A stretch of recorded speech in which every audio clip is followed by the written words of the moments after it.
Tapi tentunya teman-teman harus mengumpulkan bahan-bahan itu gitu ya. Terus kemudian yang pertama, terus kemudian yang kedua, saya selalu menyampaikan kepada teman-teman untuk selalu berhati-hati terhadap scan pada saat proses scanning jawaban dan upload ke dalam website yang sudah ditentukan ya. Dalam mengumpulkan bahan ujiannya gitu ya, dalam mengumpulkan ujiannya saya minta teman-teman selalu hati-hati teman-teman ya. Jadi scan-nya juga nyekenya juga hati-hati. Terus kemudian ngumpulkannya juga harus hati-hati. Ya, jangan sampai halaman 2 di-scan 2 kali, halaman 3-nya hilang misalnya. Itu beberapa kali saya temui mahasiswa seperti itu, ada halaman ujian yang tidak terscan. Sehingga japri saya, nah saya nggak bisa, terus terang pengajar tidak diperkenankan oleh PKN stand mahasiswa. Jadi jawaban yang saya diberikan kepada saya adalah jawaban yang dari BAK atau dari sekretariat PKN STAN. Ya, jadi yang akan saya koreksi adalah jawaban yang berasal dari sekrestan yang diberikan kepada saya. Nah, kalau teman-teman misalnya mempunyai kendala jaringan dan kendala yang lain ya, teman-teman harus siap. Itu ya. Jadi saya sarankan untuk ujian teman-teman mempunyai jaringan yang baik.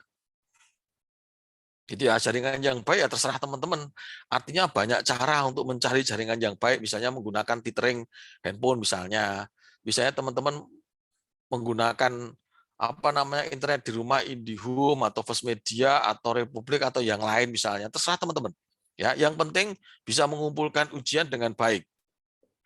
Itu ya teman-teman ya. Kebetulan kan teman-teman besok ujiannya masih di rumah. Otomatis dibutuhkan jaringan internet yang bagus supaya teman-teman juga bisa mengupload dengan baik. Oke teman-teman ya, mungkin itu pendahuluan yang saya sampaikan gitu ya. Kita memulai kuliah untuk pertemuan yang ke-6 yaitu terkait dengan sebentar teman-teman. Ini teman-teman, kita belajar bersama-sama mengenai pemetaan PBB. Ya, kalau kemarin sudah pemeliharaan tapi terkait dengan NOP, terus kemudian ada 4 kriteria atau 4 alternatif dalam melakukan pembentukan basis data PBB. Nah, kalau yang ini pemetaan. Nanti di pertemuan yang ke-7 kita akan membahas mengenai pemeliharaan basis data secara umum. Ya. Pemetaan yang ini bisa menjadi bagian dari pembentukan basis data, bisa menjadi bagian dari pemeliharaan basis data. Ya, saya lanjutkan teman-teman. Nah, kita belajar bersama-sama mengenai pemetaan PBB. Nah, belajar mengenai peta merupakan gambaran sebagian atau seluruh permukaan bumi di atas bidang datar dengan proyeksi dan skala tertentu. Di dalam PBB, peta diartikan sebagai tata cara pembuatan peta yang dimanfaatkan sebagai dasar melakukan pendataan dan penilaian untuk ketetapan PBB. Jadi peta ini merupakan gambaran permukaan bumi yang diproyeksikan dengan menggunakan proyeksi tertentu dan skala tertentu. Ada berbagai macam proyeksi peta. Mungkin teman-teman juga sudah tahu ya dalam ilmu ukur tanah kalau teman-teman dapat gitu ya. Pokoknya di dalam ilmu ukur atau ilmu pemetaan, mungkin teman-teman sudah dapat semuanya. Terus dalam peta ada skalanya. Nah, untuk kepentingan pajak bumi dan bangunan khususnya PBB 2, peta dimanfaatkan sebagai dasar untuk melakukan pendataan dan penilaian. Ya, peta ini dilakukan untuk pendataan dan penilaian untuk ketetapan PBB 2. Nah, pendataannya itu untuk apa? Pendataannya itu untuk mencari letak objek pajaknya atau menggambarkan letak objek pajaknya. Itu di dalam pendataannya. Kita mau menyampaikan SPOP, kita tahu WP-nya ada di mana.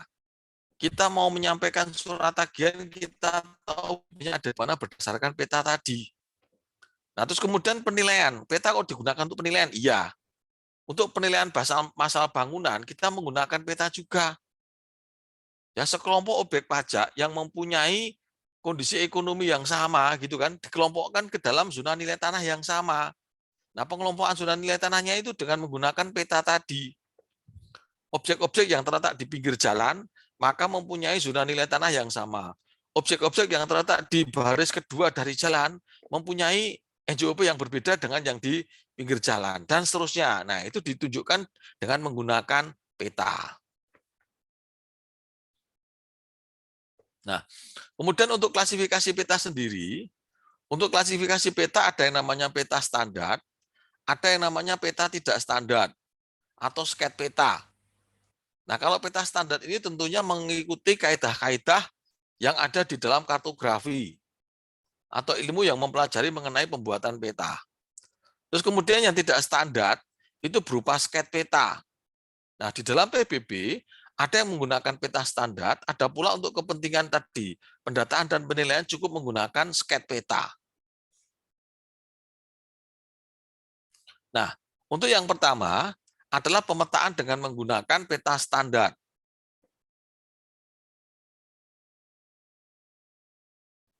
Nah, pemetaan dengan menggunakan peta standar itu yang pertama adalah merupakan representasi atau gambaran unsur fisik dari sebagian atau keseluruhan permukaan bumi. Jadi peta ini bisa merupakan gambaran dari seluruh permukaan bumi atau yang mewakili permukaan bumi. Terus kemudian digambar di atas bidang datar. Atau pengukuran permukaan bumi yang sebenarnya melengkung dengan prosedur matematik tertentu sehingga memungkinkan digambar pada bidang datar. Terus kemudian mempunyai skala atau perbandingan jarak di peta dengan jarak yang sebenarnya di permukaan bumi. Nah, jadi misalnya peta ini digambarkan dengan menggunakan proyeksi tertentu. Ada proyeksi UTM, ada WGS 84, ada macam-macam gitu ya teman-teman ya. Itu merupakan proyeksi-proyeksi untuk membuat peta. Jadi peta ini gambaran bumi melengkung, kemudian ditampilkan dalam bentuk datar di atas kertas. Nah, sama dengan kalau teman-teman lakukan pemetaan, teman-teman misalnya melakukan pemetaan di puncak sana, yang atau di gunung-gunung sana, itu susah teman-teman kan? Karena apa? Karena kondisi kontur tanahnya naik turun. Ada bagian atas dan turun dari permukaan bumi. Yang di lereng miring, terus kemudian yang di atas bumi, terus kemudian ada yang di apa namanya di atas permukaan ini pegunungan tapi bidang datar dan seterusnya. Nah, teman-teman ngitung luasnya gimana? Ya kan? Kalau dalam kondisi lereng miring, apakah teman-temannya ngitung luasnya miring atau tetap datar? Nah, itu di dalam ilmu pembuatan peta dibuat sedemikian rupa. Terus kemudian selanjutnya, peta ini mempunyai skala, jelas ya, skala, kemudian merupakan perbandingan antara jarak yang ada di peta dengan jarak yang sebenarnya di lapangan. Ada yang skala yang menggunakan grafis, ada yang skala yang cuma menggunakan atribut 1:10.000, 1:20.000, dan seterusnya ada yang bentuknya grafis.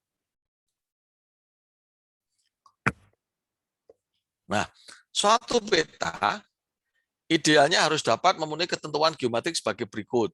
Jarak antar titik yang terletak di peta harus sesuai dengan jarak sebenarnya di permukaan bumi, gitu ya. Jadi titik menentukan kota, satu kota dengan kota yang lain, misalnya harus sesuai dengan jarak sebenarnya di permukaan bumi.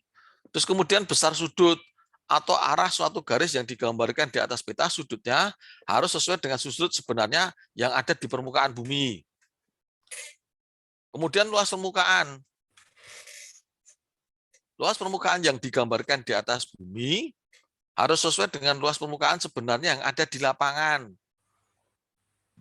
Idealnya seperti itu. Jadi bidang-bidang yang digambarkan di dalam peta blok harus sama atau sesuai dengan skala yang ada di dalam peta blok tersebut antara kondisi sebenarnya dengan yang ada dalam peta blok.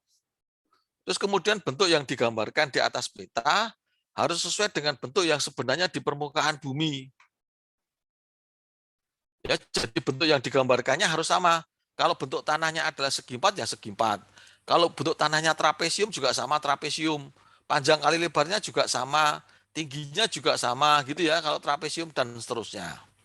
Pemetaan PBB merupakan kegiatan untuk pembuatan peta PBB yang dibuat dalam rangka pengelolaan PBB. Jadi di dalam PBB ada macam-macam jenis peta yang digunakan memang untuk keperluan pengelolaan PBB P2. Nah, pemetaan PBB P2 atau pemetaan PBB adalah kegiatan untuk pembuatan peta PBB yang pembuatan peta PBB yang dipakai untuk pengelolaan PBB. Peta PBB dibuat sesuai dengan kebutuhan PBB yang artinya memuat detail, simbol, atribut, dan ketentuan lain yang bermanfaat untuk kepentingan administrasi PBB. Ya, jadi memuat detail-detail tertentu atau simbol atau atribut yang bermanfaat untuk kepentingan pengadministrasian atau penatausahaan PBB, pajak bumi dan bangunan.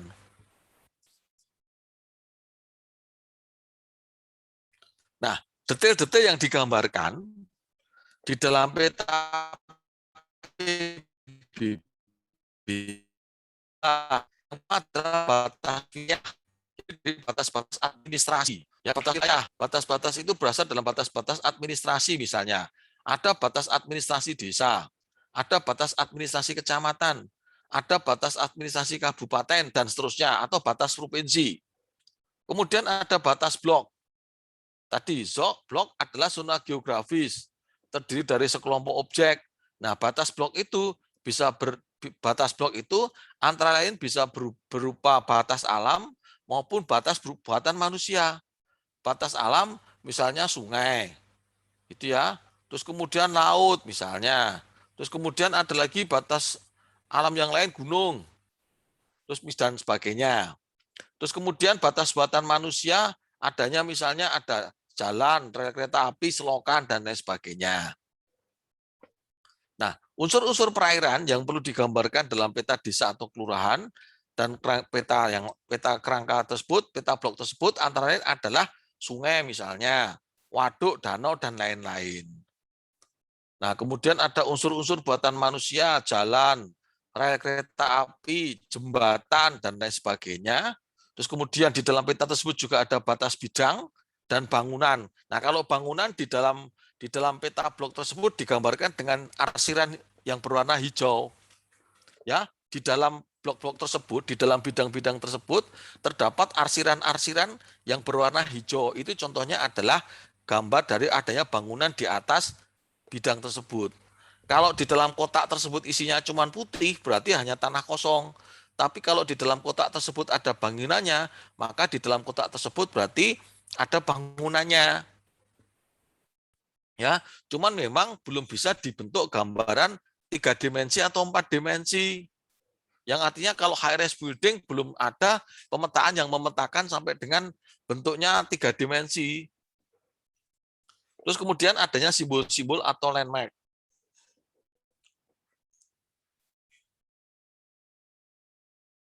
Nah, cara pemetaan. Secara umum, ada 3 cara yang digunakan untuk pemetaan. Yaitu yang pertama, yaitu dengan menggunakan pengukuran terestris. Pengukuran terestris ya berarti pengukuran yang dilakukan di darat. Ya, dengan menggunakan alat ukur atau dengan menggunakan komponen-komponen di dalam pemetaan, pita ukuran.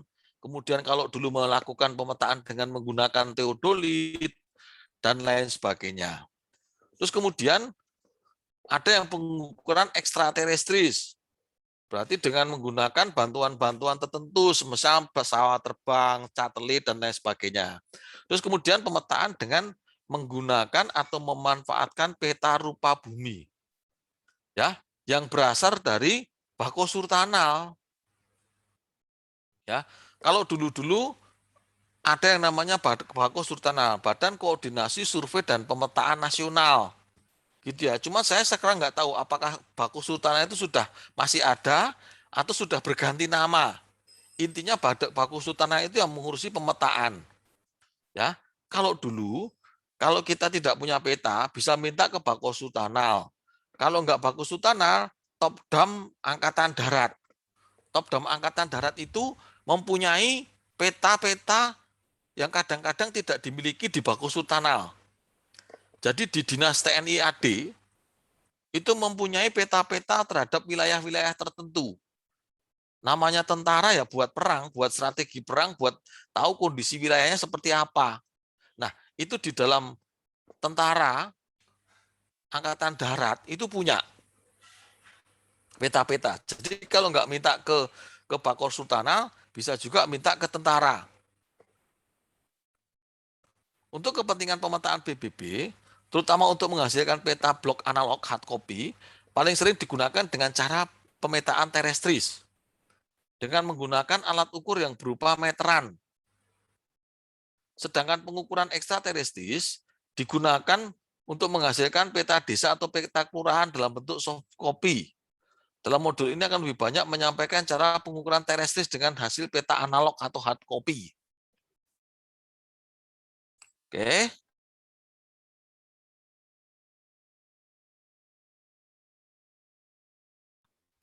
Salah satu cara yang digunakan dalam pembentukan peta PBB adalah melakukan pengukuran terestris. Berarti berada di darat dengan bantuan tertentu.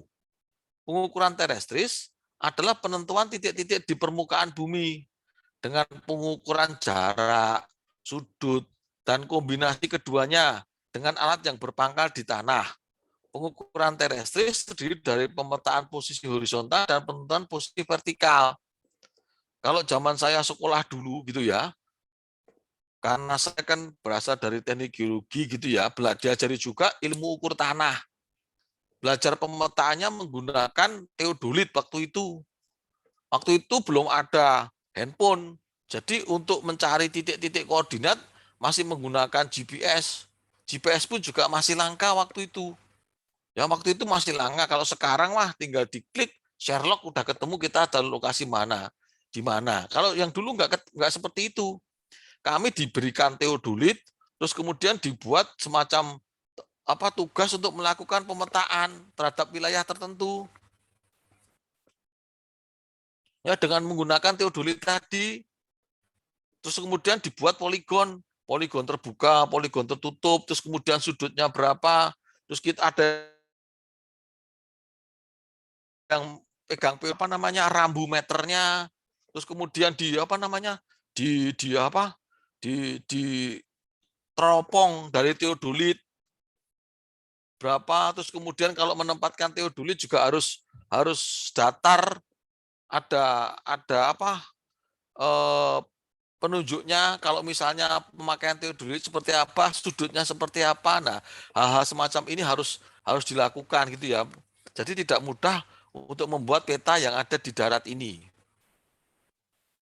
Terus kemudian diukur menggunakan pita meter, ditembak meterannya berapa dan lain sebagainya. Mungkin teman-teman di ilmu ukur tanah diajari kali ya, cuman mungkin kalau pas COVID gini mungkin teman-teman nggak sempat praktek yang ilmu ukur tanahnya. Nah, kemudian pengukuran ekstraterestris.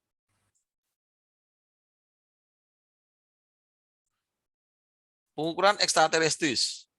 Nah, kalau pengukuran ekstraterestris, ini menggunakan pesawat terbang. Mungkin kalau teman-teman yang seperti ini nggak diajari ya, karena teman-teman kan juga pemetaan hanya menggunakan meteran. Kalau saya dulu pemetaan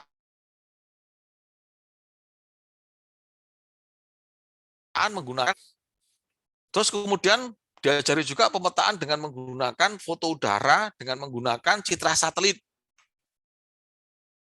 Nah, pemetaan dengan menggunakan foto udara atau pemetaan dengan menggunakan citra satelit ini didijit satu persatu menggunakan software tertentu. Kalau dulu saya menggunakan software ER Mapper. Menggunakan software itu kemudian didijit. Terus kemudian pakai AutoCAD juga untuk penentuan membuat bidang-bidangnya di dalam bidang petanya. Gitu ya, dia menggunakan AutoCAD juga setelah itu. Macam-macam pokoknya bikinnya. Nah, untuk yang zaman dulu masih ada pemetaan dengan menggunakan foto udara. Foto udara ini biasanya dipetakan dengan menggunakan pesawat. Pesawat terbang dengan ketinggian tertentu, terus kemudian dengan kecepatan yang konstan. Terus kemudian orang yang ada di dalam pesawat itu moto ke bawah, ada foto yang ke bawah dipoto cepret dalam jalur yang dilalui pesawat. Nah, kalau misalnya mereka melakukan terbang terhadap satu wilayah tertentu gitu ya, misalnya satu wilayah kabupaten, berarti tampalan fotonya akan banyak sekali, mozaik fotonya akan banyak sekali. Karena dia mengambil gambarnya konstan, cepret sambil pesawatnya terbang. Nah, terus kemudian ada tempat-tempat yang tampalan. Nah, kelemahan pesawat udara ini kalau dia terbangnya nabrak awan atau misalnya ada kondisi di mana cuacanya tidak cerah. Kalau juga berkembang, maksudnya gini, dia tidak terbang luas karena menghindari awan sehingga dia terbangnya naik dan turun, maka foto yang diambil juga akan berbeda. Teman-teman ngambil foto dari jarak 5 meter sama ngambil foto dari jarak 10 meter. Objek yang tampak juga akan lebih kecil dibanding dengan yang jarak 5 meter dibanding dengan 10 meter. Nah, foto udara juga seperti itu. Kalau pesawatnya makin tinggi terbangnya, berarti objek yang diambil juga makin kecil. Walaupun cakupan ngambilnya juga lebih besar. Gitu ya. Nah, itu kelemahan foto udara. Kalau sekarang mungkin sudah agak jarang orang ngambil foto dengan menggunakan pesawat udara. Ya, pesawat terbang jarang. Kalau dulu ngambilnya pesawat terbang, katanya balon udara juga ada, ngambil pakai menggunakan balon udara. Nah, kalau sekarang sudah menggunakan drone. Yang sudah menggunakan drone, udah gampang, bikin sekarang pun juga jadi.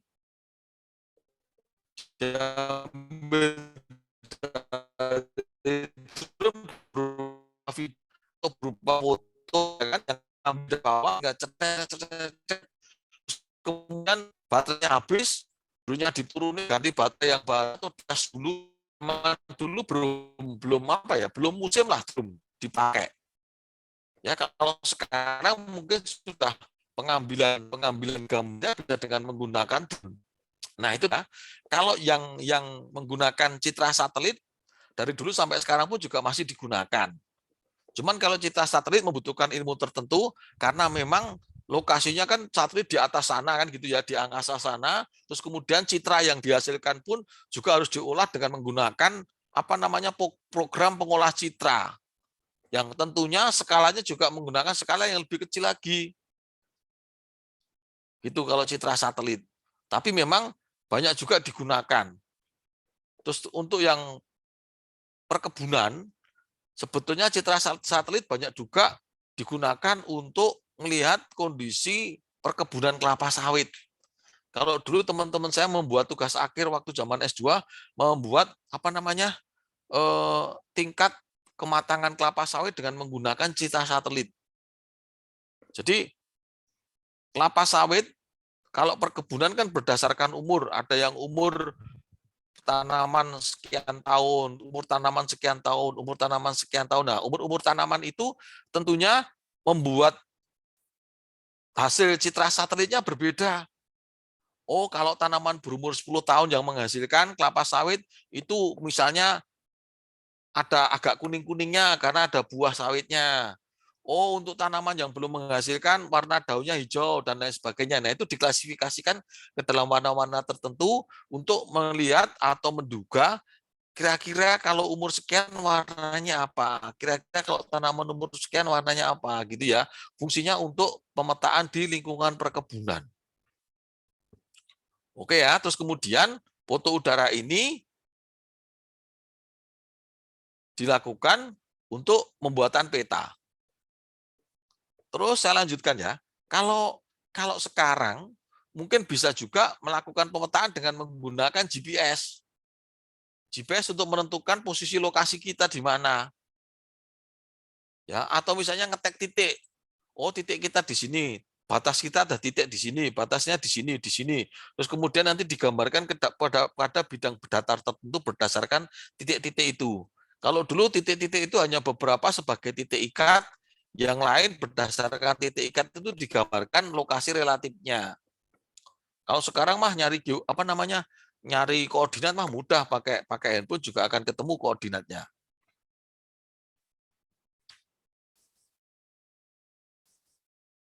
Nah, kemudian pemetaan dengan menggunakan peta dari Bakor Sultanal. Peta rupa bumi adalah bagian manusia, gitu ya. Kota, jalan, struktur dan lain sebagainya serta unsur alam dalam suatu bidang datar. Kemudian salah satu yang membuat peta adalah tadi Badan Koordinasi Survei dan Pemetaan Nasional. Kemudian proyeksinya dengan menggunakan proyeksi UTM. Kemudian ellipsoidnya menggunakan referensi WGS 84 sehingga dapat digunakan langsung untuk pemetaan PBB, pembentukan peta PBB. Sistem proyeksi ini juga macam-macam, sistem ellipsoid ini juga macam-macam. Saya juga udah lupa, udah nggak belajar pemetaan lagi gitu ya, udah jarang. Tapi dulu diajarin ada beberapa sistem proyeksi, bedanya seperti apa. Kemudian ellipsoidnya itu juga beda-beda. Terus saya lanjutkan lagi teman-teman. Nah kemudian skala peta. Skala peta yang digunakan atau yang dimiliki oleh Bako Sultanal ada yang 1:10.000, ada yang 1:25.000, ada yang 1:50.000 dan 1:250.000.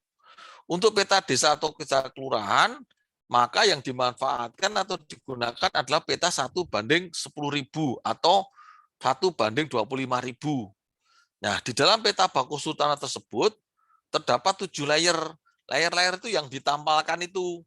Ada yang layar hidrologi, kemudian ada jaringan jalannya, kemudian ada layar topo mini, topografi dalam bentuk yang lebih mini gitu ya. Terus kemudian batas administrasi, sampai dengan batas administrasi kelurahan. Kemudian ada gedung dan bangunan, ada layar vegetasi tumbuhannya, kemudian ada layar kontur, kontur itu tinggi rendahnya tanah misalnya. Ya. Terus kemudian spesifikasi. Nah, zaman dulu peta PBB seringkali dibuat dalam bentuk analog dan digital. Kalau sekarang sepertinya sudah jarang. Kemudian dalam modul ini hanya menjelaskan peta analog atau hard copy. Kalau dalam hard soft copy biasanya dibuat dalam bentuk SIG, teman-teman. Ya, kalau zaman dulu peta itu dicetak. Ya, pada saat kegiatan pembentukan basis data dan kegiatan pemeliharaan basis data, setelah selesai kegiatan, petanya dicetak, teman-teman. Ya, petanya dicetak ke dalam kertas-kertas peta itu. Ada yang ukuran A0 atau ada yang ukuran A1 gitu ya. Tergantung ininya, tergantung petanya. Ini ya, peta desa, peta ZET menggunakan kertas A0. Kalau peta blok digambarkan menggunakan kertas ukuran A1. Nah, saya dulu punya printer yang besar-besar. Kalau teman-teman lihat di KPP Pratama yang masih punya printer besar-besar, itu dulu printernya digunakan untuk mencetak peta. Nah, petanya sekarang sudah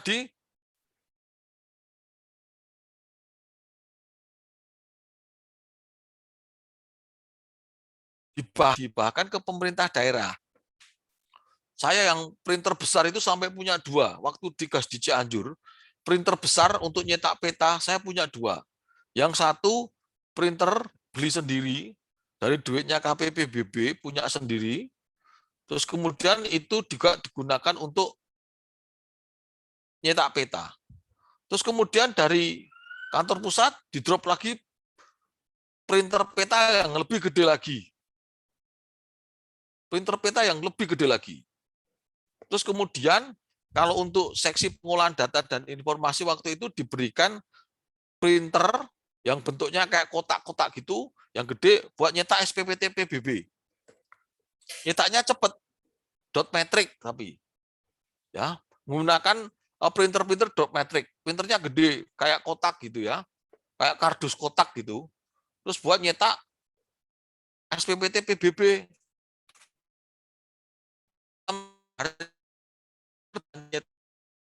Sorry. Oh, kelurahan, maaf.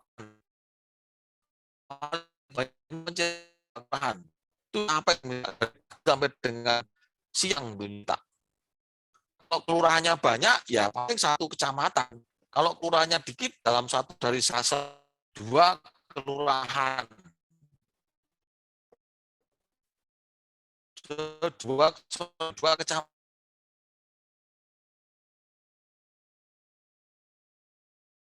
Ya, maaf teman-teman, ya saya keluar Zoom sebentar sekarang teman-teman. Oke, saya lanjutkan teman-teman. Nah, ini peta, terus saya lanjutkan lagi.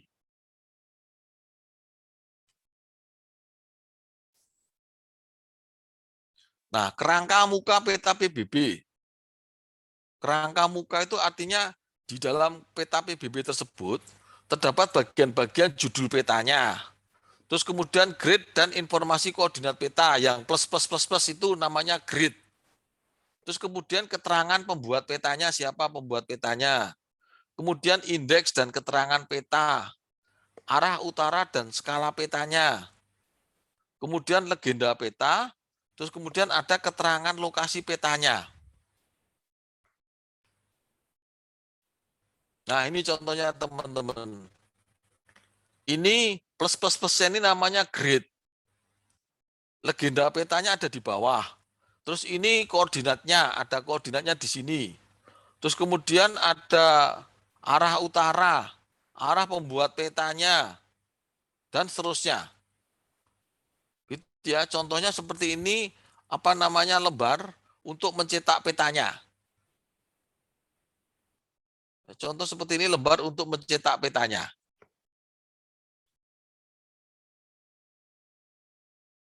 Nah, ini contohnya. Bagian-bagian dari petanya.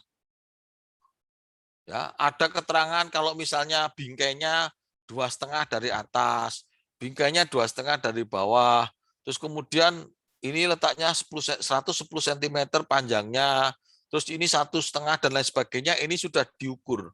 Atau kalau enggak kita sudah punya frame-nya, nanti tinggal dicetak menggunakan kertas A1 atau A0 tadi. Ya, judul peta ditulis di bagian atas lembar peta dengan huruf besar semuanya, huruf kapital semuanya. Nah, ini contohnya Desa Gendangrejo, Kusuman misalnya. Terus kemudian grid dan informasi koordinat peta digambarkan dengan tanda plus-plus ini. Kemudian jarak antar gridnya adalah 10 cm untuk muka peta, kecuali jarak antar gridnya terbawa dengan muka sebesar 5 cm, dan seterusnya. Terus kemudian keterangan dari pembuat peta, memuat berbagai keterangan mengenai tahun pengukuran, tahun pembuatan, petugas penggambar dan pemeriksa peta, serta petugas yang mengesahkan peta tersebut. Nah, susunan keterangannya, nah ini contohnya. Keterangan terkait dengan peta tersebut. Terus ada lagi posisi relatif desa atau kelurahan yang dipetakan dalam suatu lingkup kecamatan. Posisi relatif digambarkan dengan panel indeks yang dipetakan. Dibedakan dengan memberikan bingkai persegi panjang identik dengan muka peta, diisi dengan arsiran warna merah atau memberikan blok warna yang berbeda dengan yang dipetakan. Nah, ini contoh penunjukan arah peta, arah utara, dengan skalanya bentuknya dua macam ini ya, yang model atributik, yang model skala garis atau bar dengan ini, batang. Terus kemudian, nah ini keterangan lokasi peta, yang memuat informasi lokasi nama desa kelurahan yang dipetakan, serta keterangannya, misalnya kabupaten kotanya, terus kemudian kecamatan, desa atau kelurahan, kode wilayahnya, nomor lembar, dan jumlah lembarnya misalnya. Terus selanjutnya, legenda peta. Legenda peta itu sama dengan keterangan yang menerangkan tentang apa-apa yang ada di dalam peta tersebut, yang berisi mengenai simbol-simbol yang digunakan misalnya. Terus kemudian simbol-simbol tersebut Ada yang berupa simbol tadi yang berasal dari simbol alam, ada yang berasal dari simbol buatan manusia, dan lain sebagainya.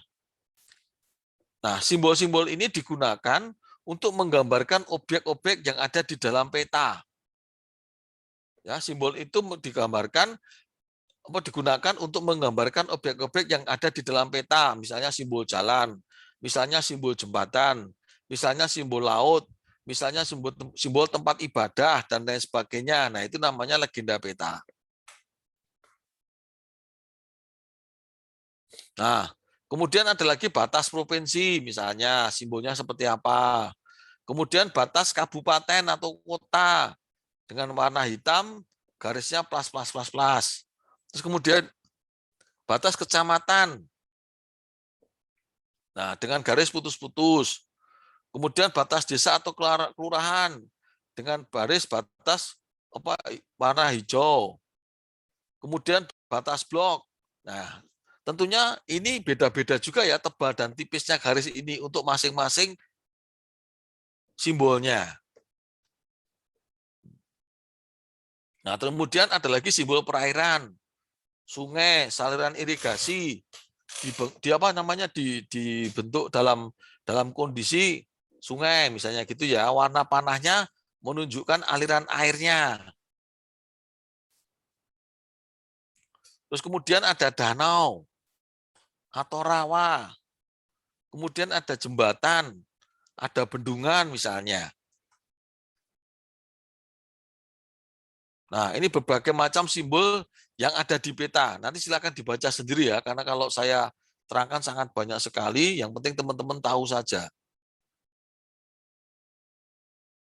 Nah, ini contohnya berbagai macam keterangan tempat, misalnya ada masjid, ada kantor pemerintah, ada bandara, dan sebagainya.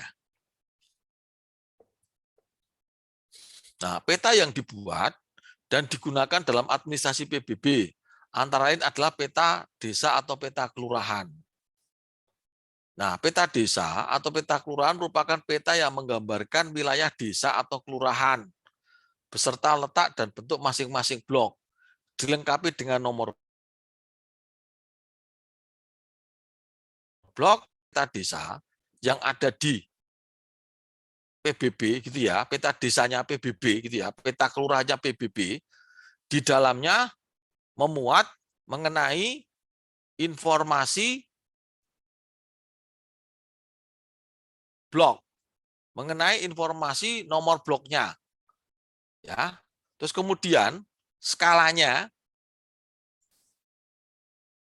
sebentar, adalah 1:5.000 untuk wilayah pedesaan atau 1:2.500 untuk wilayah perkotaan. Tentunya di wilayah perkotaan skalanya lebih besar, ya, karena untuk mendapatkan detail yang lebih baik. Nah, kegunaannya untuk mengetahui letak relatif suatu blok di dalam kelurahan sebagai bahan untuk penyusunan rencana kegiatan pendataan, penilaian, dan administrasi PBB lain. Nah, ini contoh peta kelurahan. Ya, di dalam peta kelurahan tersebut ada blok-bloknya. Nah, ini blok 1, blok 2, blok 3, blok 4, spiral ya, blok 5, blok 6, blok 7, blok 8 gitu ya. Blok 9, blok 10, blok 11, blok 12. Nah, ini contoh pemberian bloknya. Ya, di dalam satu peta kelurahan ada informasi jumlah blok yang terdapat di dalam peta tersebut. Terus saya lanjutkan. Nah, ini juga sama. Peta kelurahan Pluit. Ya, ada blok 1, blok 40, blok 2, blok 3, blok 4, blok 5, dan seterusnya. Ya, setelah blok 1 ke blok 40, pasti blok 40 ini adalah blok baru. Ya, kita lihat di sini paling paling kecil di sini ada blok 39. Nah, di sini ada blok 40. Ini pecahan nih. Blok 1 pecahan, blok 40 pecahan dari blok 1 biasanya. Blok 22, blok 39 kemungkinan adalah pecahan dari blok 22. Ya, kalau ngelihatnya seperti itu, jadi mana yang tidak urut pasti pecahan. Kalau ini kan ada 22, 23, 24, 25, kok ada 39 di sini. Kemungkinan ada pecahan karena di sini paling akhir 38. 38 di paling bawah. Nah, di atasnya masih ada 39. Harusnya kalau misalnya ini bukan pecahan, mungkin di sini ada blok 21 sebelumnya. Nah, gitu teman-teman ya, lihat petanya ya. Nah, di sini setelah blok 1 ada blok 40. Ini pasti pecahan dari blok 1 menjadi blok baru di blok 40 ini.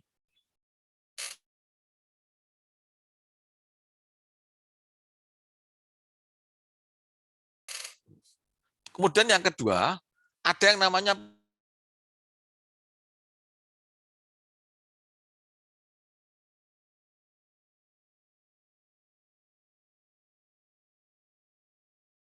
serta NOP-nya.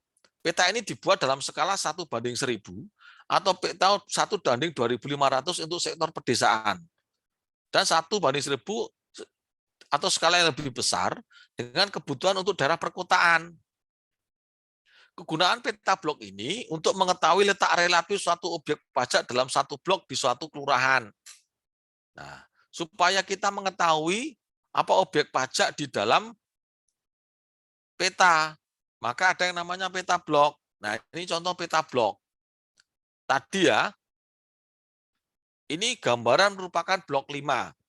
Nah, ini blok 5-nya ada di mana? Di sini ya, di sini nih blok 5. Tadi di sini blok A. Nah, 5 setelah dibuat blok jadi gini. Nah, ini. Kemungkinan ini adalah peta kecamatan Tebet. Nah, kelurahannya saya nggak tahu kelurahan mana. Kelurahan Tebet Timur atau nggak tahu. Gitu ya. Tapi intinya ini daerah Tebet. Nah, seperti ini teman-teman. Peta bloknya. Untuk mengetahui posisi letak relatifnya. Dia ada di sebelah mana dari jalan dan lain sebagainya. Adanya peta blok. Jadi kalau kita tahu oh ada SPPT NOP-nya 219, oh berarti dia terletak di pinggir jalan ini. Tebet Barat Dalam 2 atau di jalan Tebet Barat 4. Nah, Pak, mohon maaf. yuk, Pak. ya. Itu kayaknya sinyal Bapak rada jelek, Pak. Nggak apa-apa, matikan aja kameranya, Pak, biar lebih jelas suaranya, Pak. Oke, terima kasih. Oh, iya, Pak. Sebentar ya.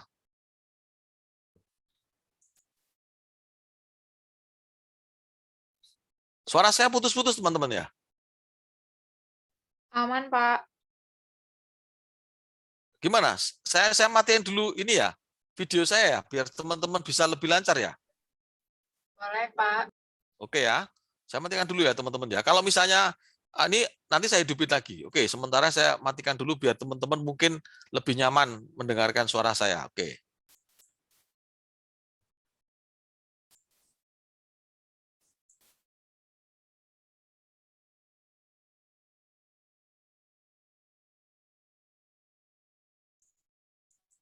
Oke.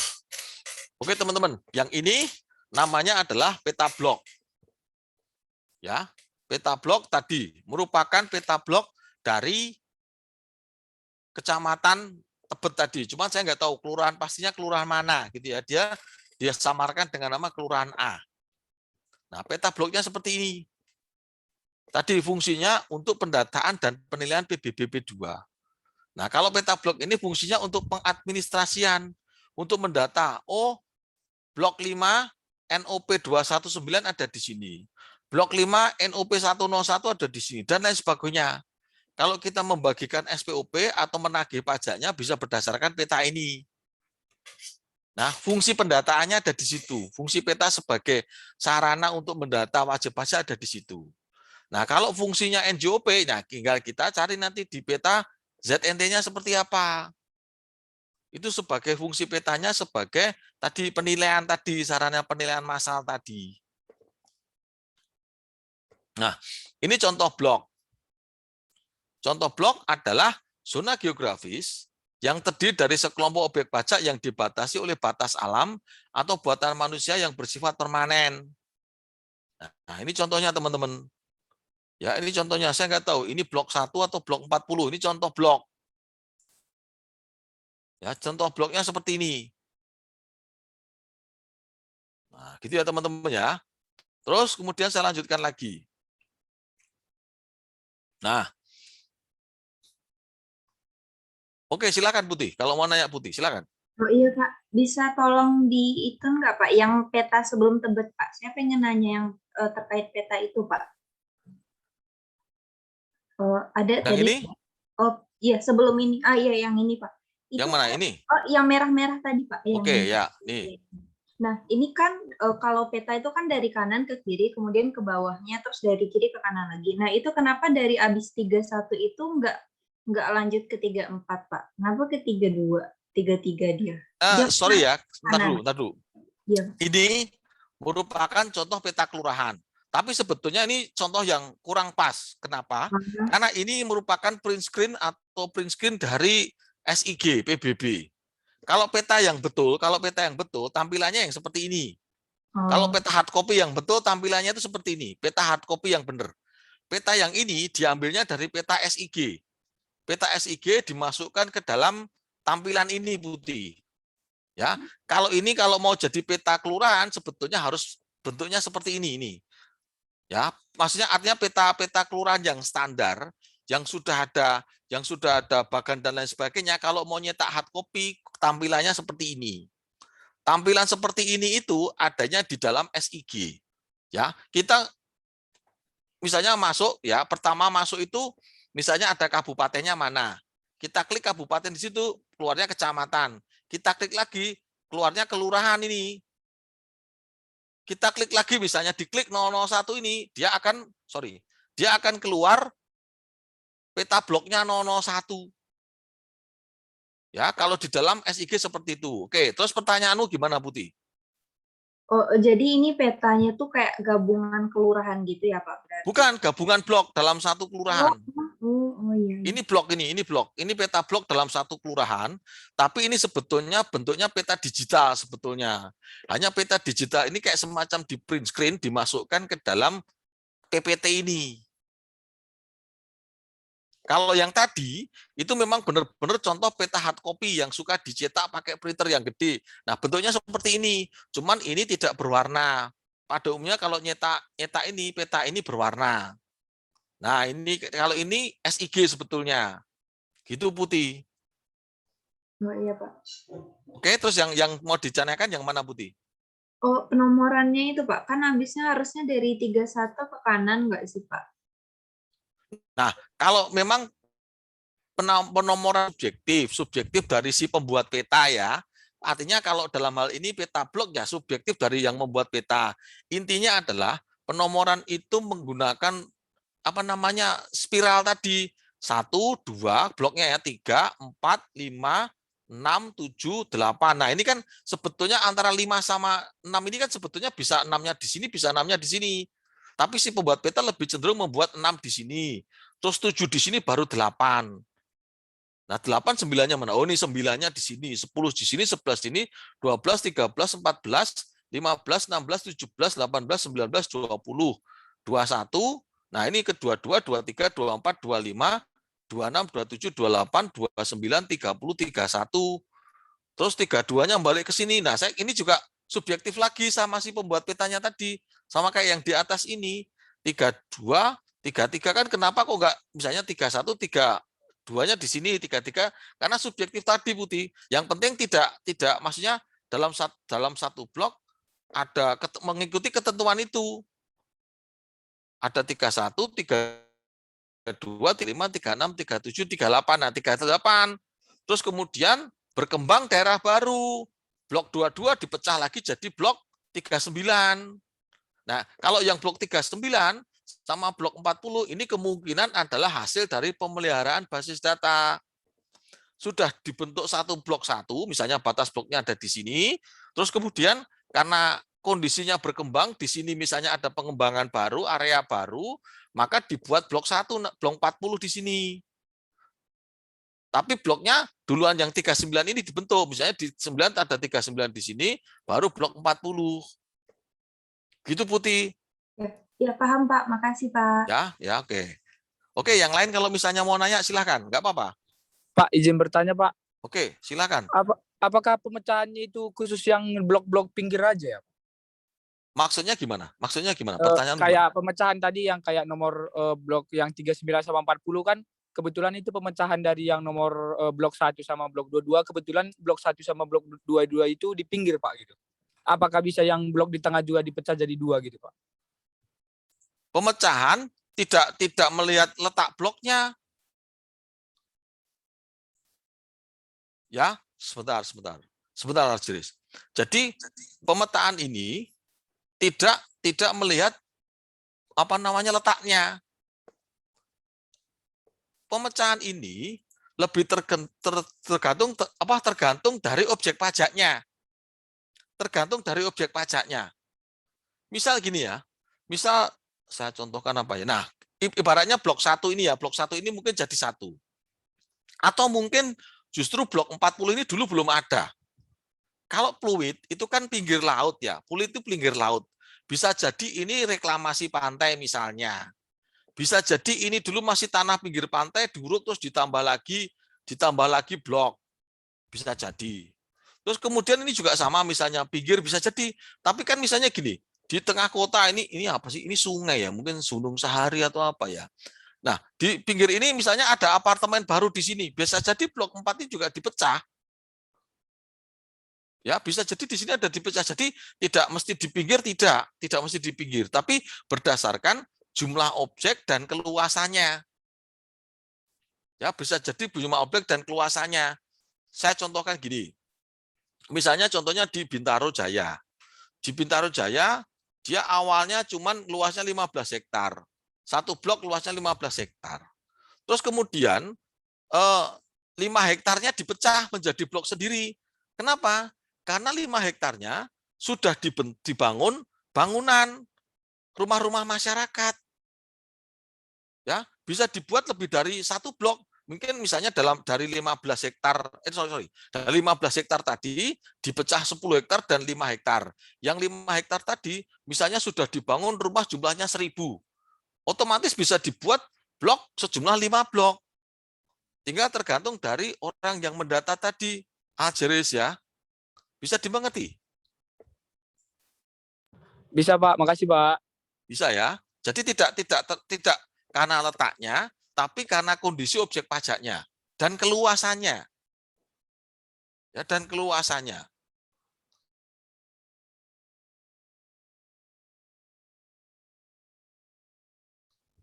Oke? Oke, Pak. Makasih, Pak. Oke. Oke ya, belum ada ya. Kalau belum ada, saya lanjutkan lagi. Nanti sinyal saya jelek nggak teman-teman? Nggak putus-putus kan? Enggak, Pak. Aman, Oke Pak. ya. Oke ya, kalau nggak putus-putus saya on videonya. Tapi kalau nanti putus-putus teman-teman bilang saya matiin video saya. Nah, ini contoh peta kelurahan Pluit ya. Oke, saya lanjutkan. Nah, ini peta blok. Peta blok kalau dicetak bentuknya seperti ini. Ya, kalau dalam SIG ya bentuknya ya kotak-kotak. Nah, kalau dalam SIG peta blok bentuknya gini nih. Ini peta blok yang berasal dari print SIG-nya seperti ini. Ya. Oke, saya lanjutkan lagi. Nah, ini SIG. Ini dua-duanya SIG nih, peta SIG. Nah, peta kelurahannya tadi gini putih, bentuknya gini. Nah, blok ini, blok berapa nih? Blok 3 atau blok 4 ya? Blok 3 atau blok 4? Oh, blok 2, sorry ini blok 2 dia. Dia di sini 70313107002002, bloknya berapa ya? Blok 3 mungkin ya, ini blok 3. Ini blok 3, kalau diklik, blok 3 ini diklik gitu ya, keluarnya peta ini. Ini peta di dalam SIG, di dalam komputer. Nah, yang saya maksud bangunan, ini yang hijau-hijau, arsiran hijau-hijau itu bangunan. Yang putih gini, itu tidak ada bangunan tanah kosong. Jadi misalnya, NOP NOP 320, ini bangunannya segini, tanahnya berarti segini yang putih ini. NOP 38, ini nggak ada bangunannya, tanah kosong. NOP 35, 34, ini nggak ada bangunannya. Nah, yang hijau-hijau ini bangunan. Gitu ya teman-teman ya, yang hijau-hijau ini bangunan. Jadi kalau misalnya tanah ada bangunannya, ya seperti ini. Nah, untuk bangunan ini memang agak sedikit masih relatif ya. Masih relatif, artinya ada bangunan yang peletakannya tidak benar gitu ya, tidak benar. Pasti fungsinya hanya sebagai tanda kalau itu ada bangunannya. Sesuai dengan skala. Artinya kotak ini kalau dibandingkan dengan di lapangan, misalnya kotak nomor 10, kotak nomor 11, kotak nomor 12 dibandingkan dengan lapangan, itu mungkin sudah sesuai. Cuman yang di asir hijau ini, kondisi lapangannya apakah memang panjang lebarnya seperti ini masih hanya berupa sket. Terus kemudian apakah benar bangunannya itu ada di sisi seperti ini, yang depannya sana masih putih. Nah, ini masih berupa sket. Ya. Apakah benar nomor 11, 10, 11, 12 ini rumahnya hanya nggak ada tanahnya, sudah berisi bangunan semua. Nah, ini masih tidak jelas, ini masih berupa sket. Yang jelas ini tanah dan bangunan. Gitu ya. Jadi untuk yang bangunan kebanyakan masih berupa sket. Artinya sketsa itu ini hanya untuk menandakan bahwa di dalam objek tersebut isinya tanah dan bangunan, bukan tanah kosong. Cuman bentuk bangunannya seperti apa ya digambarkan di sini. Bentuk dasarnya gitu ya, tapi bukan berupa dua dimensinya. Nanti kita tinggal lihat di fotonya. Diklik gitu keluar dari fotonya. Nah, ini. Ini tadi ya, diklik di NOP ini keluarnya bangunan ini. Oh, bangunan ini ternyata memang ada di tengah-tengah, bentuknya seperti ini. Ini lapangan parkir artinya di sebelah sini. Nah, itu peta SIG-nya seperti itu. Nah, peta ini tuh masih berupa kira-kira benar nggak di dalam lingkungan Carrefour itu ada bangunan yang bentuknya seperti ini. Gitu teman-teman. Kalau yang hijau-hijau ini diklik, ya keluarnya bangunannya. Tapi kalau yang putih diklik, keluarnya informasi ini, objeknya secara keseluruhan. Gitu ya. Ini dulu namanya SIGPBB, terus kemudian dinamakan dengan Smart Map. Nah, isinya ini.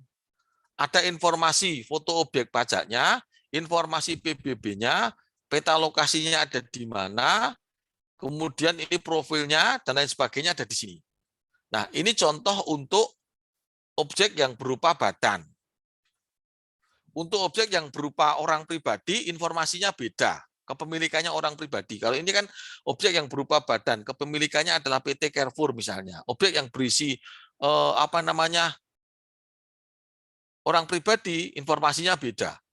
Ada informasi keluarga dan lain sebagainya di sini. Oke. Nah, ini contoh tadi peta blok putih yang dicetak, itu bentuknya seperti ini peta blok yang dicetak.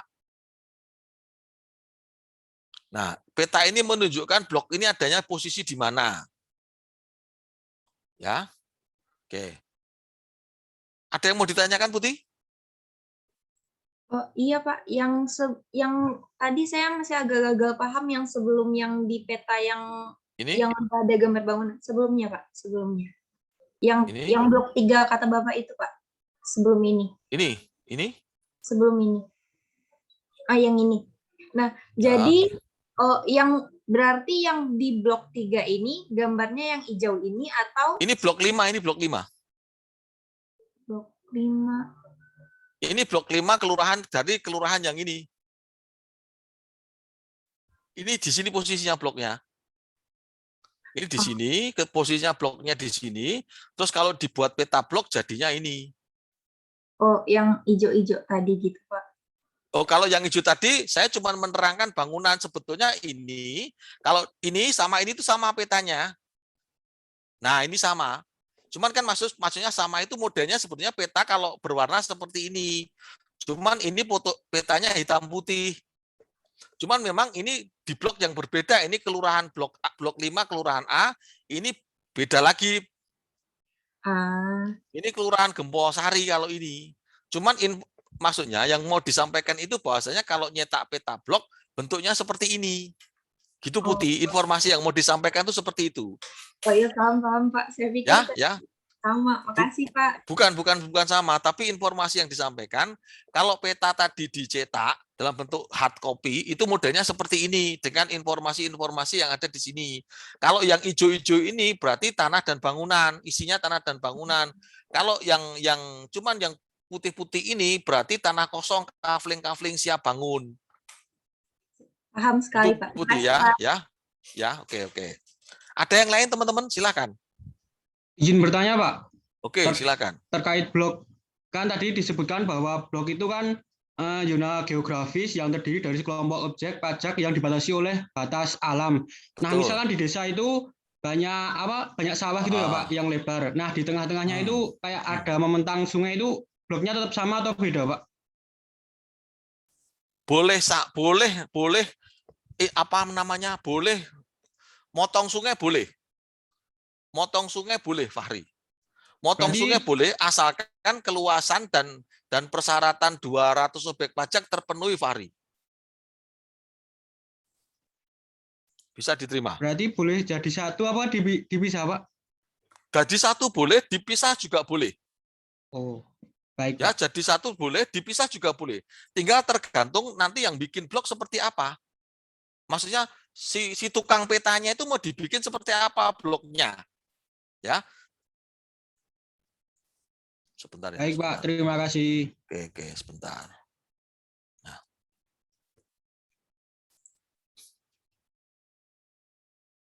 Nah, gini Fahri.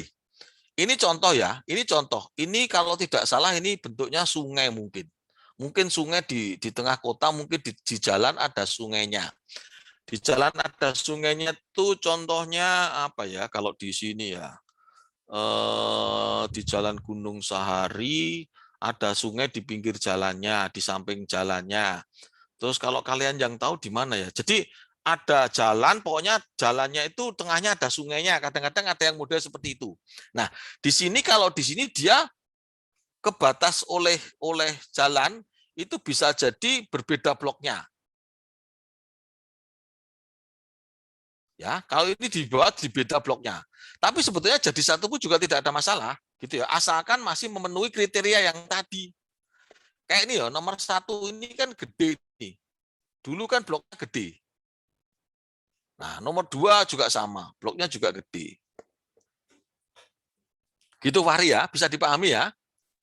Bisa, Pak. Terima Oke. kasih. Oke.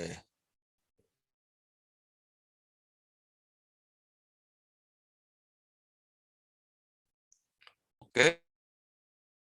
Gunakan. Nah, kemarin yang menjadi tugas teman-teman semua adalah peta ZNT membuat zona nilai tanah ini. Nah, kalau ini peta yang memuat himpunan kelompok bidang atau area tanah yang mempunyai nilai indikasi rata-rata dalam satu blok yang sama, gitu ya.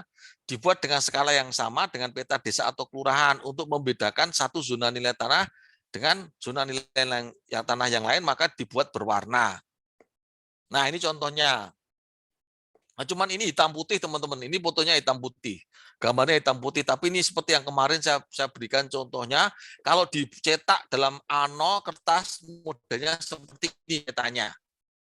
Terus, nah, kalau ZNT ini merupakan zona geografis yang terdiri atas sekelompok objek pajak yang mempunyai satu NIR, nilai indikasi rata-rata. NIR itu apa? NIR itu merupakan yang kemarin saya terangkan. Ada 3 data. Data ini nilainya 1 juta. Data ini nilainya 1.050.000. Data ini nilainya 975. Terus kemudian dibagi 3 di rata-rata, di rata-rata dibagi 3 gitu ya. Nah, itu namanya NIR. Nah, baru nanti dari NIR dimasukkan ke dalam tabel untuk menjadi NJOP. Nah, batas NIR ini, batas peta ZNT ini boleh melintas antar blok. Jadi blok 1, blok 2 mempunyai zona AA boleh. Tidak terikat dari blok kalau ZNT ini. Terus kemudian NIR adalah nilai pasar rata-rata yang dapat mewakili nilai tanah dalam satu zona nilai tanah. Jadi NIR ini mewakili nilai tanah dalam satu zonanya. Nah, ini contohnya yang fluid. Ya. Nah, ini blok 1 sama blok 40. Ini yang kuning sama yang orange ini pasti mempunyai nilai yang berbeda. Terus ini juga mempunyai nilai yang berbeda nih di pinggir-pinggir ini karena dia pinggir jalan. Maka dia mempunyai NIR yang berbeda atau zona nilai tanah yang berbeda dibanding yang di dalam nih. Nah, yang di pinggir jalan gede ini pasti nilainya lebih tinggi dibanding yang di dalam. Terus ini juga sama, mempunyai nilai yang berbeda sini. Ini sama dengan ini kemungkinan NIR-nya. Nah, ini beda lagi sini karena ngadep di sini. Terus ini yang merah ini kemungkinan mempunyai NIR yang sama dengan yang ini. Nah, ini contoh peta zona nilai tanahnya. Nah, kalau ini Gunung Sahari Utara. Ya, kutnya Gunung Sahari Utara. Ini zona nilai tanahnya seperti ini. Saya di tahun 2001 yang melakukan pemutakhiran ZNT di Gunung Sahari Utara ini. Nah, saya ada karya saya di Gunung Sahari Utara, bikin ZNT yang ini. Itu ya. Jadi kalau misalnya ini ZNT-nya masih cocok zonanya, ya sudah ngikutin ini aja. Nyari data pembanding di seputar sini. Makanya saya tadi bilang, kalau rumah kalian di kota, zona nilai tanahnya pasti banyak. Nah, ini contoh salah satu kelurahan yang ada di Jakarta Pusat. Zona nilai tanahnya banyak. Ya, karena bisa jadi nilai yang di sini beda sama nilai yang di sini. Nah, kalau ini mungkin satu jalan ya, jalan apa? Angkasa atau jalan apa ini? Jalan Gunung Sahari ya, di sini beda.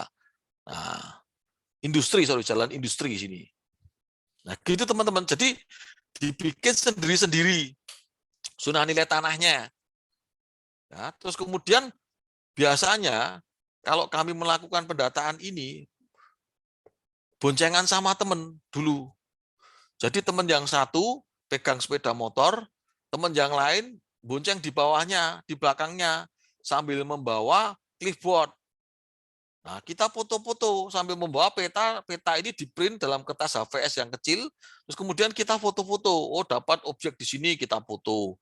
Terus nanti kalau misalnya dulu belum model apa namanya era Revit gitu belum model. Hanya ada tulisan dijual hubungi sekian. Atau kalau enggak nanya ke tetangganya kita tanyain. Kalau enggak kita kumpulkan nilai jualnya. Nanti sampai kantor baru kita teleponin satu-satu. Capek tiap hari ke lapangan. Nah, pada saat sampai kita ke lapangan istirahat, tapi kita nelponin orang nanya harganya. Ya, gitu ya. Jadi kita cek, oh ini data 1 ada di sini, data 2 ada di sini, data 3 ada di sini, data 4 seterusnya.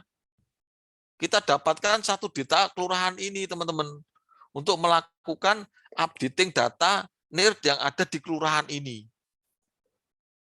Gitu ya. Jadi kalau zona nilai tanah itu tidak tergantung batas blok. Dia boleh lintas blok. Yang penting satu zona nilai tanah di sepanjang ini sama. Satu di jalan ini sama. Ada yang di sub ke dalam juga beda lagi zona nilai tanahnya boleh. Nah, kalau di desa tidak serumit ini zona nilai tanahnya, harusnya logikanya. Kalau di desa karena mungkin banyak tanah pertanian, kampungnya juga masih apa namanya luas-luas, mungkin zona nilai tanahnya tidak sebanyak yang ada di kota. Kalau di kota, beda gang aja mungkin bisa beda nilai NJOP-nya atau nilai tanahnya. Yang di luar gang bisa lebih mahal, yang di dalam gang bisa lebih murah lagi. Terus kemudian ada lagi gang yang dilalui 2 mobil. Ada gang yang cuma dilalui 1 mobil. Ada gang yang cuma bisa masuk motor atau orang jalan kaki. Tentunya beda semua nilai itunya, tanahnya.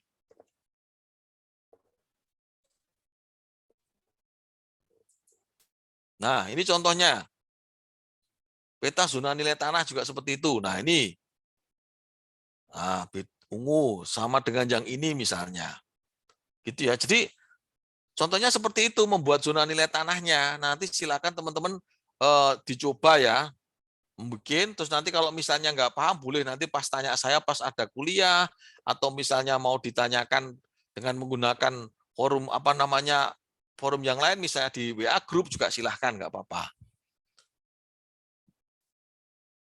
Nah, penggambaran peta menggambar berdasarkan data dari hasil pengukuran baik standar atau non standar. Kemudian menyalin dari peta garis atau peta foto udara yang sudah direktifikasi. Kemudian menyalin peta yang diperoleh dari instansi terkait. Ya biasanya hanya menyalin peta dari instansi terkait. Saya di PBB jarang menggunakan peta satelit sama peta citra satelit sama menggunakan foto udara. Pernah bikin peta menggunakan foto udara waktu bikin tesis S2 untuk kepentingan PBB, menggunakan peta foto udara untuk mengukur persawahan. Diukur di persawahan, dicocokkan dengan data PBB yang ada. Ternyata foto udara bisa digunakan untuk mengukur peta-peta peta-peta. Saya ngambilnya sawah karena batas-batas antar ininya jelas. Kalau mengambil gambarnya itu komplek perumahan atau misalnya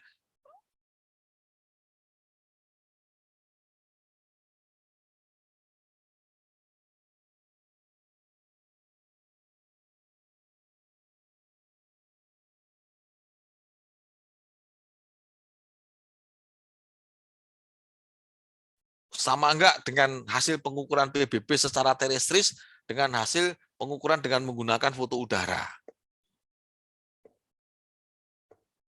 Nah, ini contohnya. Ini penyambungan peta, Ini penyambungan peta. Nah, peta 10, nah, AB-nya kan disambung di sini. Jadi di peta kalau foto udara bisa jadi gini. Dari foto 1 cuma dapat ini, dari foto 2 ini disambung untuk mendapatkan satu peta blok itu kalau memang halamannya nggak cocok. Nah, ini ada yang namanya proses rubber setting. Rubber setting itu ditarik, ditarik-tarik supaya ini nempel di sini. Ini kalau dimasukkan ke sini, belum tentu ini cocok ke sini. Jadi mesti ada yang ditarik-tarik ini sudutnya supaya masuk ke sini. Ya, ini nomor 18 ini mau masuk ke sini belum tentu cocok ini. Nah, ini juga belum tentu sama ini bidangnya, garisnya. Ini masuk ke sini juga belum tentu sama. Ada yang namanya proses rubber setting, terus nanti disesuaikan lagi dengan menggunakan software tertentu biar menjadi rapi. Nah, ini masuk ke dalam legenda peta gitu ya, yang gambar siapa, yang memeriksa siapa, kemudian menyetujui kepala kantornya. Oke. Nah, ini legenda petanya tadi udah. Terus nah, nanti silakan dibaca sendiri legenda petanya. Ini ya. Ini juga sama. Logonya dulu namanya masih Departemen Keuangan gitu ya, karena kita masih menggunakan CAP 533 dasarnya. Terus, nah, pemetaan yang tidak standar. Kalau pemetaan yang tidak standar ini merupakan pemetaan sederhana yang dilakukan tanpa mengikuti kaidah pemetaan secara terestris sepenuhnya. Cukup secara grafis tanpa koreksi sudut maupun jarak. Tadi, ini hanya semacam sketsa peta. Itu ya. Ini hanya semacam sketsa peta secara grafis tanpa koreksi sudut maupun jarak. Terus kemudian dilakukan untuk daerah dengan kondisi khusus atau sulit dijangkau. Dilakukan dengan pertimbangan atau alasan khusus. Jadi misalnya di gunung-gunung sana, karena bikin peta juga susah, akhirnya dibuat peta dalam bentuk sketsa. Karena daerah-daerah tersebut memang tidak mempunyai potensi yang bagus untuk PBB-nya. Secara ekonomi tidak bagus, sehingga cukup digunakan sketsa untuk mempermudah pendataan dan penilaian PBB-nya. Nah, karakteristik peta tidak standar merupakan representasi atau gambaran unsur fisik dari sebagian atau keseluruhan permukaan bumi. Digambarkan di atas bidang datar dengan tidak ada proyeksi. Berarti dia tidak ada koordinatnya karena tidak mempunyai proyeksi. Kemudian pemanfaatan untuk kepentingan PBB dengan penjelasan di atas. Jadi hanya untuk kepentingan PBB. Ya, tidak ada PBB-nya. Berupa sketsa-sketsa dari peta tersebut. Nah, penyimpanan.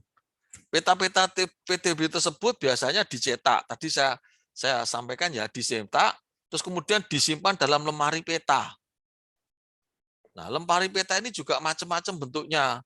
Dulu ada lemari peta yang petanya itu digantungkan, dijepit terus digantungkan. Ada juga lemari peta di mana petanya itu juga disimpan secara horizontal. Ya, kalau ada juga sih peta-peta petanya dijepit terus digantungkan kayak baju, kalau baju di hanger digantungkan, model-model seperti ini juga ada. Terus ada juga kayak peta itu ditaruh kemudian di lemari peta yang horizontal, itu membutuhkan tempat yang lebih luas. Nah, peta tidak boleh dilipat atau digulung. Terus kemudian ada penjagaan petanya. Nah, kalau dulu sebelum ada SIG di lapangan, teman-teman, kalau misalnya ada wajib pajak yang mengajukan pemecahan NOP atau membuat data baru, itu di TPT di bagian pelayanan itu menandai.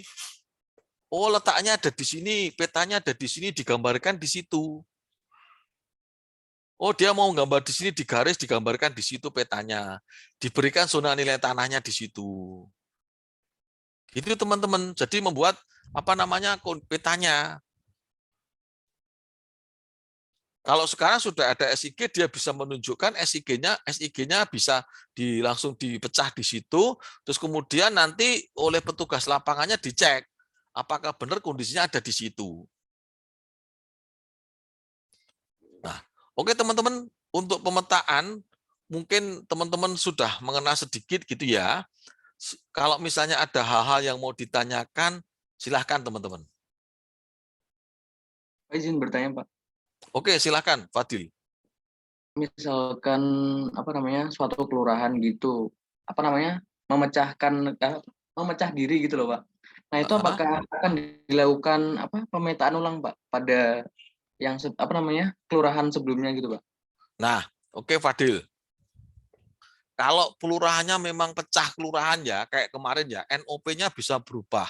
Salah satunya karena pecah kelurahan gitu ya, salah satunya pecah kelurahan. Yang pertama pasti dipecah dulu kelurahannya. Gitu ya. Yang pertama ada dipecah dulu kelurahannya. Terus kemudian pasti bloknya juga akan ikut pecah atau ikut gabung jadi satu. Nah, otomatis itu mungkin sebetulnya dikembalikan lagi kepada masing-masing pendata yang ada di kelurahan tersebut. Yang jelas, bisa jadi bloknya akan berubah. Ya, bloknya akan berubah. Bloknya akan berubah disesuaikan dengan kondisi yang ada di daerah tersebut. Kan mecah kelurahan, pasti ada yang bloknya kepecah. Kalau misalnya bloknya masih kepecah, masih setengah-setengah, oke. Tapi misalnya ada bloknya yang kepecah misalnya tinggal 1/5 dari bloknya, sudah tidak memenuhi kaidah dari blok tersebut, otomatis akan digabungkan dengan blok yang lain. Nah, kondisinya harus digabungkan dengan blok yang lain supaya tidak masa isinya cuma 5 objek pajak, masa satu blok isinya cuma 10 objek pajaknya, mau nggak mau digabung. Jadi mau nggak mau harus dibikin blok baru. Gitu Fadil. Cuman untuk penomoran bloknya ini tergantung dari pendatanya. Kalau memang tidak mau datanya hilang atau tidak mau melakukan pemutakhiran data lebih banyak, ya bloknya tidak perlu diubah walaupun bloknya jadi berantakan. Misalnya blok 1 sampai dengan blok 5 ada di kelurahan A. Kemudian blok 6 sampai dengan blok 10 ada di kelurahan B misalnya. Ya sudah, nggak usah diubah juga nggak apa-apa bloknya. Yang penting dari situ kita sudah tahu bahwasannya blok itu ada di kelurahan B. Blok ini ada di kelurahan A. Soalnya nanti kalau dipecah atau diubah akan hubungannya dengan tadi nomornya untuk menghubungkan dengan yang lain gitu. Jadi merupakan NOP ini kunci. Kalau NOP-nya berubah harus mengubah banyak hal gitu loh. Gitu Fadil. Baik, Pak. Terima kasih, Pak. Oke. Silakan yang lain teman-teman.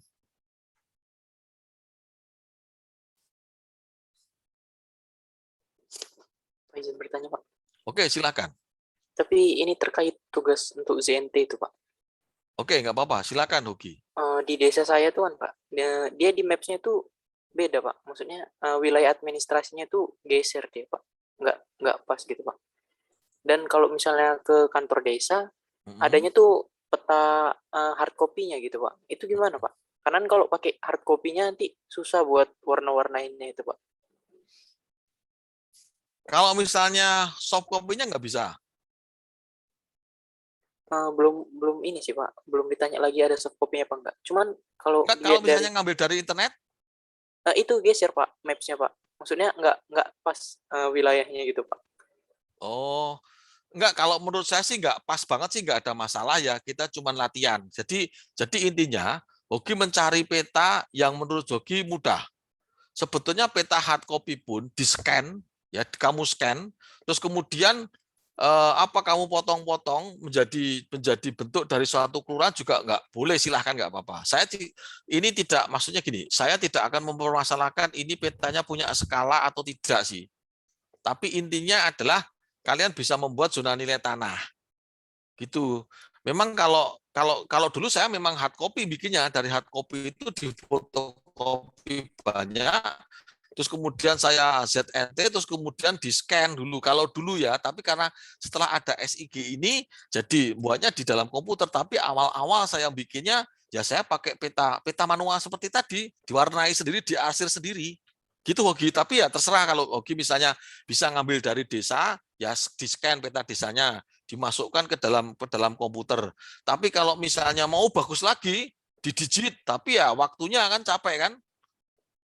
Digit lebih apa namanya, biar rapi digitnya juga, apa, semakin banyak titiknya kan otomatis batas-batasnya juga semakin rapi. Nah, tapi banyak nanti digitnya. Di-scan, di-digit, pakai AutoCAD kalau bisa, terus kemudian ada bidangnya, itu yang dijadikan peta. Tapi kan digitnya nggak mudah, karena banyak yang di-digit. Kamu butuh digit jalan, digit gang, dan lain sebagainya. Nah, itu kan banyak banget. Kalau bentuknya image, gambar juga nggak ada masalah bagi saya. Berarti Ya. tadi boleh, Pak, yang pakai di maps itu, Pak? Nggak apa-apa. Ya, nggak apa-apa. Yang penting memudahkan kalian aja. Nggak usah mempersulit ya. Memudahkan kalian. Nggak tepat-tepat amat wilayah desanya, nggak ada masalah.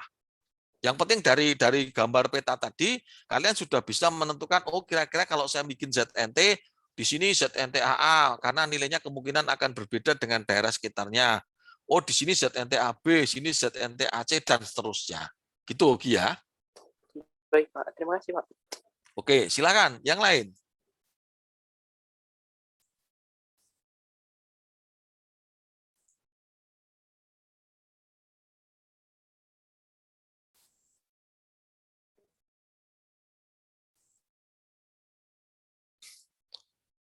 Oke, teman-teman, silakan. Kalau masih ada yang lain. Cukup? Sudah lelah?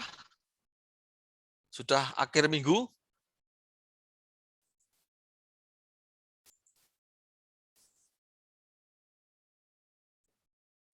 Oke, teman-teman, saya absen dulu. Ini Aljeris belum absen? Ada? Hadir, Pak. Tadi nggak bisa login portal, Pak. Oke. Terus kemudian Fitriana Suci. Hadir, Pak. Belum absen juga? Tadi udah, Pak. Katanya berhasil. Oke, nanti kalau saya cek kembali di tempat saya masih belum absen. Terus kemudian Muhammad Lutfi. Hadir, Pak. Hadir ya, oke. Tiga orang itu yang belum absen di portal saya. Mungkin nanti akan saya absenkan kalau memang kalian belum bisa absen. Teman-teman ya, cukup? Nggak ada yang mau ditanyakan? Oke, kalau cukup teman-teman, mungkin karena waktunya juga sudah pukul 3, pukul 15 ya. Saya masih butuh waktu juga untuk ngisi portal. Mungkin cukup sekian gitu ya. Nanti untuk pertemuan ke-7 insya Allah tetap di minggu depan. Cuman waktunya kalau misalnya saya tidak meminta perubahan waktu ya berarti tetap di hari Jumat gitu ya. Coba nanti saya izin saja gitu ya. Tapi kalau misalnya nanti ada perubahan waktu, saya akan menghubungi PJ-nya. Intinya seperti itu teman-teman. Jadi kalau misalnya memang saya punya waktu luang bisa keluar dari izin sebentar ya mungkin akan ada perubahan waktu. Kalau enggak ya hanya tetap kita di hari Jumat untuk pertemuan yang terakhir. Oke teman-teman ya. Terima kasih atas waktunya. Kuliah mungkin saya akhiri. Wabillahi taufiq wal hidayah. Wassalamualaikum warahmatullahi wabarakatuh. Waalaikumsalam warahmatullahi Waalaikumsalam. Terima kasih, Pak. Terima kasih, Pak. Terima kasih, Pak. Oke teman-teman ya, saya akhiri kuliahnya ya, saya N ya.